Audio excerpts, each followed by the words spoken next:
Grand angle consacré à la 7e édition du forum Changer d'air, RE, accent grave RE, un forum qui nous invite à découvrir celles et ceux qui font, celles et ceux qui agissent. C'est demain, mercredi 12 juin, à la Cité des Sciences et de l'Industrie à Paris. Parmi les invités, Claudie Aigneret qui est avec nous ce soir. Bonsoir. Bonsoir. Soyez la bienvenue sur TV5 Monde. On ne vous présente quasiment plus. Vous êtes la première astronaute française et européenne à être allée dans l'espace. C'était en 1996. Vous avez été ministre également en France, notamment en charge des nouvelles technologies dont on va parler d'ailleurs. Ministre aussi des Affaires européennes. C'est intéressant parce que quand on parle d'espace, on parle d'Europe face notamment à la concurrence de puissances spatiales émergentes comme l'Inde ou la Chine. Alors commençons par le thème de ce forum. C'est la conquête. C'est un mot qu'on associe souvent à l'espace, justement, conquête spatiale, mais pas forcément. On dit aussi conquête amoureuse. Comment définiriez-vous ce terme? Que représente-t-il pour vous, la conquête? Oui, la conquête, ça a une signification. Je pense, moi j'aime repartir. On ne peut conquérir quelque chose que si on est en quête à un moment donné. Et je le dis parce qu'on parle de la conquête spatiale, par exemple. On pose souvent la question, pourquoi? C'est vrai qu'au départ, il y avait un rêve, une quête, de quelque chose qu'on ne connaît pas encore. Ou parfois, il faut prendre un petit peu des risques pour conquérir cet inconnu. Donc voilà, pour moi, il y a une notion de risque, il y a une notion de découverte de quelque chose qu'on ne connaît pas encore.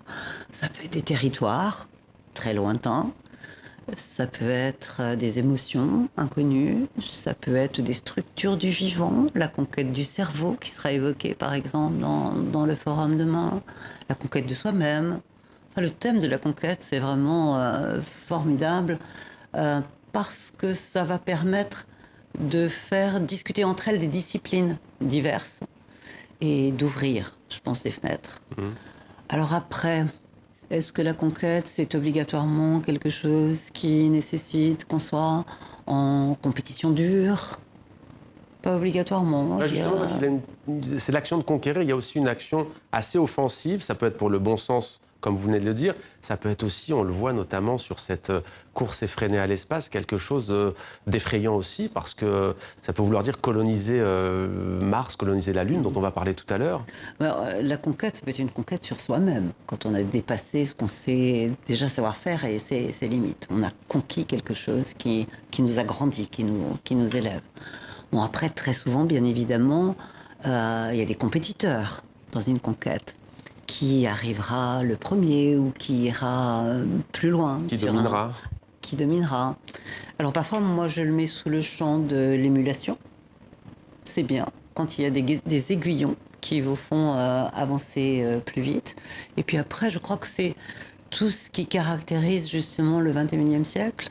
Et ce qu'on a à conquérir de nous, humains, puissants, avec la science, avec la technologie, par rapport à des enjeux, où il faut trouver le bon équilibre entre nos responsabilités, par rapport à la planète, vous l'avez dit, par rapport à des patrimoines de notre humanité, et puis quand même trouver les moteurs qui font qu'on avance et qu'on conquiert, qu'on ait cet esprit de conquête. Il ne faut pas non plus trop le réfréner. Ouais. Alors c'est intéressant parce que je ne l'ai pas dit encore, mais vous avez été médecin, praticienne même pendant 7 ans ou même 8 ans au CHU Cochin. C'était avant, bien entendu, vos nouvelles fonctions d'aujourd'hui. Vous parliez du cerveau. Vous, concrètement, comment allez-vous participer à ce forum demain? Alors, la journée du forum Changer d'air, demain, va donc voir des disciplines multiples. Moi, j'interviens, je pense, en fin d'après-midi sur une partie qui s'appelle dérive savante. C'est-à-dire que, effectivement, cette notion de conquête, ce sont des nouveaux territoires, c'est franchir des choses peu connues. Dérive donc, comme le verbe dériver ou comme des plus loin rive? C'est très gentil de dire comme ça, c'est une bonne idée, on peut l'écrire comme ça aussi. Mais ça revient un peu à la question précédente. Nous devons avoir aujourd'hui cette sagesse, cette sagacité, de ne pas nous laisser dériver, mais de garder cet esprit de conquête. Souvent, les hautes technologies, les réseaux sociaux, le fait d'être connecté en permanence, ça inclut aussi d'être dans la réalité, au fond, assez seul. Quel sens et comment pourrait-on imaginer justement un sens collectif, un nous, au fond, à ces nouvelles technologies qui permettent aussi des avancées? Les nouvelles technologies, on peut les considérer justement comme étant donner des capacités de lien et de communication. Alors, il faut là aussi trouver cet équilibre entre ce que ça nous apporte et ce qui nous amènerait à nous refermer Mmh. sur quelque chose où on s'enrichit soi-même, et puis cette nécessité à garder le lien. La technologie, elle n'est que ce que l'on va en faire. Mmh. Et pour citer Edgar Morin et la complexité de l'être humain, il est être comme individu, il est être dans une société. Mmh. Et puis il est cet être humain que moi j'aime bien accompagner, même au-delà de la planète Terre, dans la conquête d'autres territoires. Alors parlons à présent, Claudie Ignoret, si vous le voulez bien, de la Lune, notre satellite naturel. On en parle beaucoup en ce moment. Tiens, un exemple, les Émirats arabes unis rêvent de construire une ville habitable sur Mars d'ici un siècle. On n'est pas sur la Lune, on est sur la planète rouge. Qu'en pensez-vous d'abord? On parlera de la Lune ensuite. Alors vous avez raison de commencer par parler de Mars, parce qu'on était tous avec des objectifs très ambitieux sur Mars, et effectivement les Émirats ont cet objectif martien. L'exploration habitée de la planète Mars, c'est encore très compliqué. On sait y aller, ça n'est pas une routine d'y Ouais. déposer des engins automatiques, on n'en a jamais redécollé.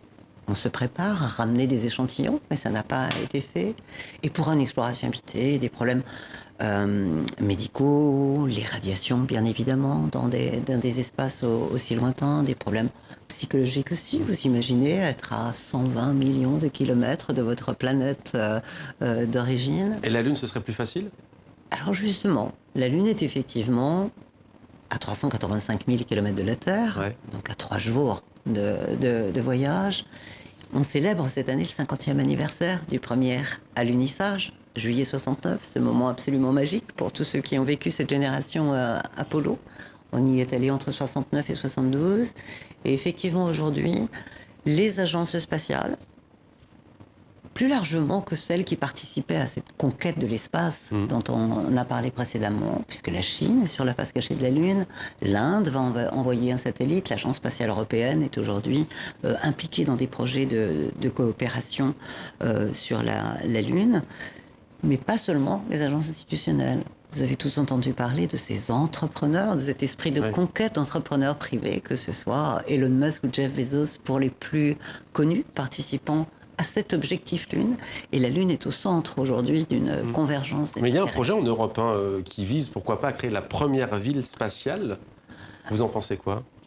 L'idée de ce retour sur la Lune pour y vivre, pour y travailler, s'installer dans des infrastructures permanentes, avec des objectifs divers, que ce soit des objectifs scientifiques, technologiques, pourquoi pas, d'exploitation, de tourisme, culturel, on peut envisager tout un tas d'activités, va nécessiter de penser le déploiement de cette humanité, et pas simplement une base scientifique. Et comment on fait le déploiement? Comment on s'organise entre nous, entre les différents acteurs qui seront présents? C'est ça, l'idée du village lunaire. Moon Village, un village lunaire Voilà. de l'Agence spatiale européenne. Jusqu'à présent, vous le rappelez d'ailleurs, nous n'avons jamais passé plus de 72 heures sur la Lune. Voilà, la plus longue des missions, celle de décembre 72, c'est une mission de 75 heures, moins de 3 jours. Alors on imagine... C'était une visite. Ouais. Aujourd'hui, on parle d'y vivre et d'y travailler C'est sur la différent. surface de la Lune. Comment faire face, selon vous, quand on est européen, à la montée en puissance de la Chine, de l'Inde notamment, et comment est-ce que vous voyez, vous, cette concurrence qui prend parfois des allures, c'est un peu galvaudé de le dire, mais non pas de guerre froide, mais en tout cas de concurrence sur fond de Il y a une domination politique. compétition, il y a une émulation pour des raisons différentes, bien évidemment.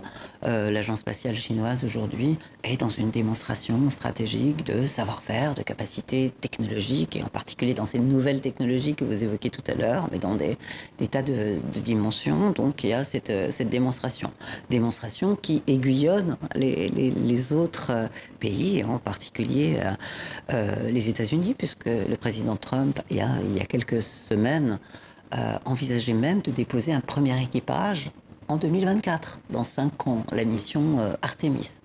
Artemis, sœur jumelle d'Apollon. Et donc il y aura nous l'espérons tous, une femme sur la Lune. Alors justement, dans la décennie qui vient. On a eu l'aventure fabuleuse de Thomas Pesquet, on a eu la vôtre.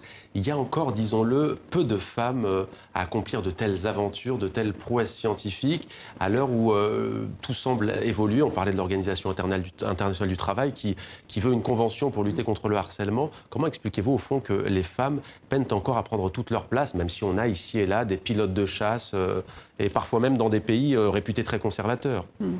Mais c'est vrai que cette diversité, on n'a pas toujours parlé de parité, mais au moins une diversité respectueuse, équilibrée, elle n'est pas là dans beaucoup de métiers, pas seulement le métier d'astronaute, mais il y a des métiers de carrière scientifique, des métiers d'ingénierie, dans les métiers du digital aujourd'hui. Il y a 10-15% de femmes parmi les astronautes et 10% de femmes, effectivement.